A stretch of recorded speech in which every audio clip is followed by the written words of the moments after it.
প্রতিদিন কাজ শেষ করে বাসায় গেলে মা স্ত্রীর বিরুদ্ধে এবং স্ত্রী মার বিরুদ্ধে নালিশ করেন। আমার আয়ের সকল অর্থ আমার মায়ের হাতে না দিলে উনি এগুলো নিয়ে বিচার সালিশ করেন। এক্ষেত্রে আমার করণীয় কি? খুবই গুরুত্বপূর্ণ একটি প্রশ্ন। আমাদের সমাজ এবং পরিবারগুলো দিন দিন ভয়াবহ থেকে ভয়াবহতর হয়ে উঠছে। বিশেষ করে বউ শাশুড়িদের দ্বন্দ্ব, এই দ্বন্দ্বটি বিভিন্ন পরিবারে বেশ প্রকট আকার ধারণ করে। এর কারণ কি আর প্রতিকারের উপায় কি? দেখুন, এদেশ যেহেতু সংখ্যাগরিষ্ঠ মুসলিমদের দেশ, বেশিরভাগ মানুষ দেশে মুসলমান এবং অন্য ধর্মাবলম্বী যারা আছেন, হিন্দু বা অন্যরা, তারাও দিন শেষে ধার্মিক। তার ধর্মের ব্যাপারে তিনি যথেষ্ট শ্রদ্ধাশীল এবং সিরিয়াস। এটাই হলো দেশের মানুষের বাস্তবতা।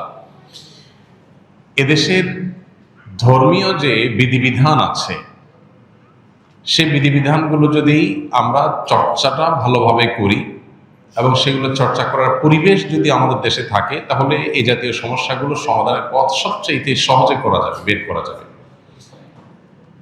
কোরআন এবং হাদিস মায়ের বেশ কিছু অধিকারের কথা বলেছে, আবার মায়ের কিছু কর্তব্যও দিয়েছে।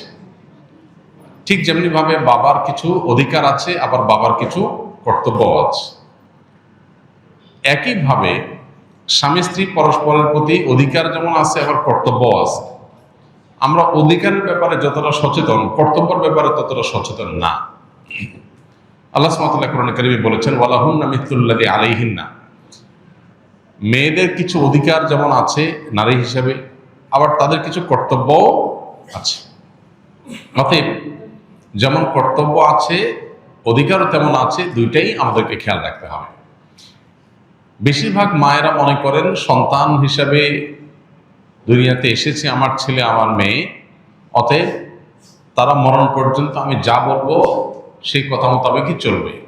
সন্তানদেরও যে কিছু স্বাধীনতার জায়গা আছে, তাদেরও যে কিছু অধিকারের ব্যাপার আছে, এটা বেশিরভাগ মা বাবারা আমাদের সমাজ বাস্তবতা বোঝার চেষ্টা করেন না। এই জন্য যিনি চিঠিটা লিখেছেন তিনি সঠিক লিখেছেন যে বাস্তবে আমাদের দেশে মা বাবার অধিকার সম্পর্কে অনেক বলা হলেও সন্তানদের অধিকার বা সন্তানদের প্রতি মা বাবার কর্তব্যের কথাটা সেভাবে বলা হয় না। আলহামদুলিল্লাহ, এই বিষয়ে আমাদের একটা দীর্ঘ ভিডিও অনলাইনে আমাদের ইউটিউব চ্যানেলে, অন্যান্য সোশ্যাল মিডিয়ার প্ল্যাটফর্মে আমাদের আছে, যেখানে আমরা সন্তানের প্রতি বাবা মার কর্তব্য বা সন্তানের অধিকারগুলো কী কী সেগুলো আলোচনা করেছি এবং এগুলো আলোচনা আরও বাড়াতে হবে। সন্দেহ নেই যে সন্তানের অধিকারের তুলনায় বাবা মার অধিকার বেশি, এই জন্য সে আলোচনাটা বেশি হবে, এটা অস্বাভাবিক নয়। কিন্তু সেটাই শুধু হবে আর সন্তানদের কোনো অধিকারের কথা আলোচনা হবে না, বাবা মারা জুলুম করবেন, সেটা কখনো হতে পারে না। মা হিসাবে বাবা হিসাবে সন্তানের মধ্যে জুলুম করলে তার বিচারও আল্লাহ তাআলা করবেন। এটা গুরুত্বপূর্ণ একটা বিষয়। আর বউ শাশুড়ির দ্বন্দ্ব মূলত হয়ে থাকে এই জন্য যে পরস্পরের প্রতি আমাদের করণীয় বা কর্তব্য সম্পর্কে আমরা জানি না। একটা সন্তান যখন প্রাপ্তবয়স্ক হয়, সে যখন উপার্জন করে, তার সকল টাকার পয়সা এনে মায়ের কাছে দিতে হবে, বাবার কাছে দিতে হবে, তারা যা খুশি করবে না, শরীয়ত এটা বলে না। শরীয়ত বলে সম্পদ যে উপার্জন করেছে এর ব্যাপারে অধিকার একমাত্র তার। হ্যাঁ, উপার্জিত সম্পদ থেকে মার চলার জন্য, মার বেঁচে থাকার জন্য, সুস্থতার জন্য, চিকিৎসার জন্য যেটা প্রয়োজন সন্তান হিসাবে সাধ্য অনুযায়ী, মায়ের নিজের না থাকলে বা দেওয়ার মতো ব্যবস্থা না থাকলে অবশ্যই সন্তানকে সেটা বহন করতে হবে।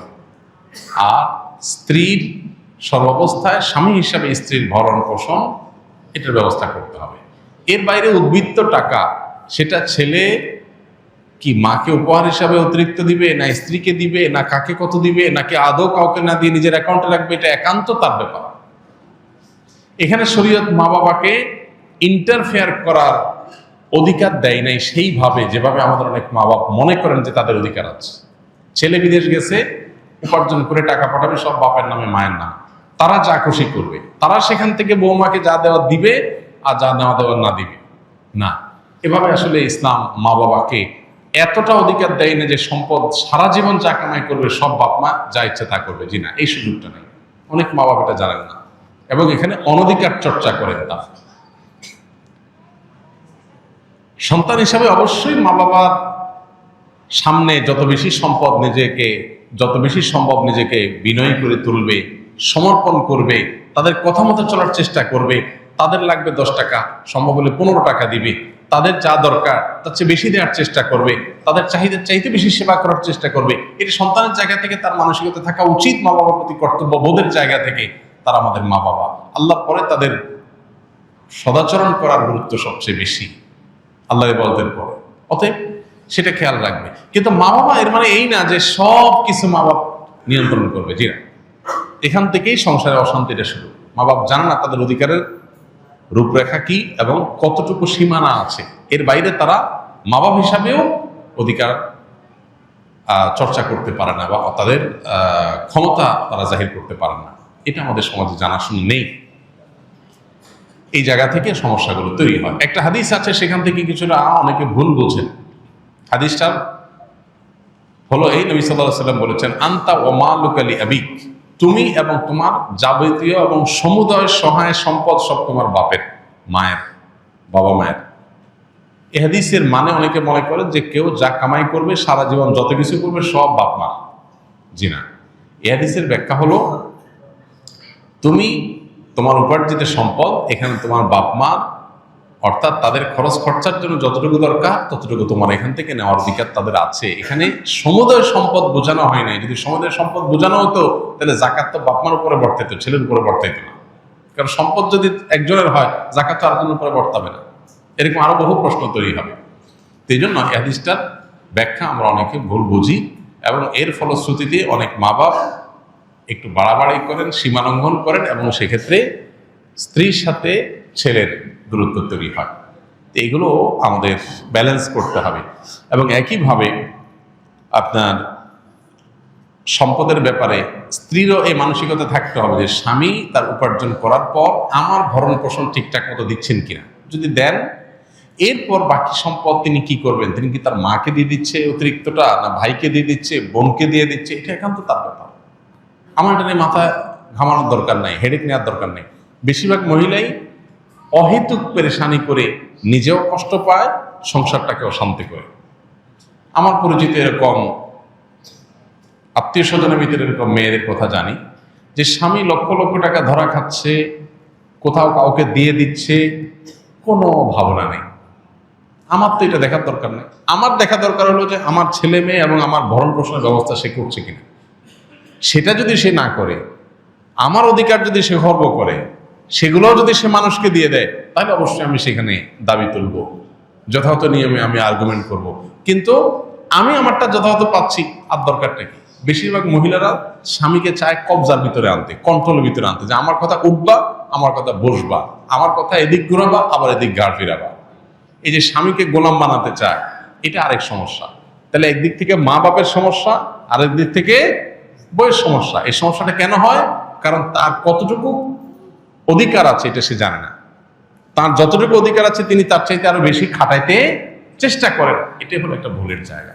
দাম্পত্য জীবনের সুখ শান্তির জন্য এই জিনিসগুলো অনেক গুরুত্বপূর্ণ। এই জন্য বিয়ের আগে ট্রেনিং হওয়া দরকার।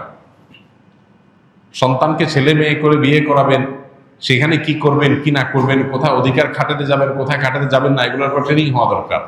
আমার অনেক দিনের স্বপ্ন ইনশাআল্লাহ এরকম একটা ট্রেনিং ডেভেলপ করার, যে বিবাহ ইচ্ছুক ছেলে মেয়েরা এই ট্রেনিং করবে।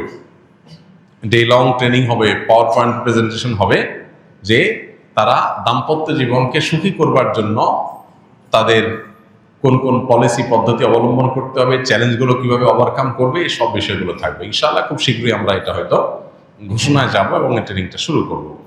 তো আমাদের বাসা বাড়িতে যে অশান্তিগুলো আছে, যে কলহগুলো আছে, আল্লাহ তাআলা সেগুলোকে দূর করার তৌফিক দান করুন। সবাইকে যার যার অধিকার, সবাইকে যার যার করণীয়গুলো আদায় করার তৌফিক দান করুন। আমাদের বোনদের যারা স্ত্রী হয়ে কোথাও কারোর সংসারে আছেন, কারোর সাথে দিনাতিপাত করছেন, সেখানে নিজের অধিকারের চাইতে বেশি অধিকার খাটানোর চেষ্টা তার করা যেমন উচিত নয়, ঠিক একইভাবে মায়েদের বাবাদেরও উচিত নয় সন্তানের সম্পদ এবং উপার্জনের পরে অতিরিক্ত মাথা ঘামা। কোনো ছেলে বউয়ের পিছনে টাকা একটু বেশি খরচ করে, একটু বউ পাগল বেশি হয়।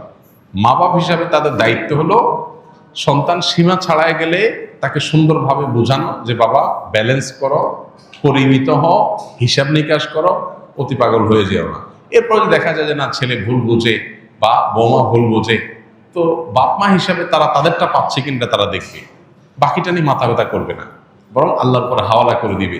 কারণ বিয়ের পর বিশেষ করে কয়েক বছর পর্যন্ত, একটা নির্দিষ্ট সময় পর্যন্ত এই পাগলামিগুলো ছেলেরা করে।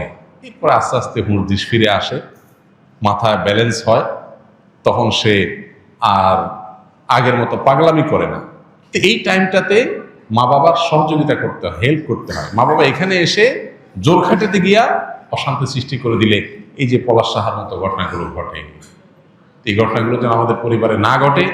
আল্লাহ আমাদের মা বাবাদেরকে এবং স্ত্রীদেরকে সবাইকে যার যার দায়িত্ব কর্তব্যের সীমা রেখাটা বোঝার তৌফিক দান করুন।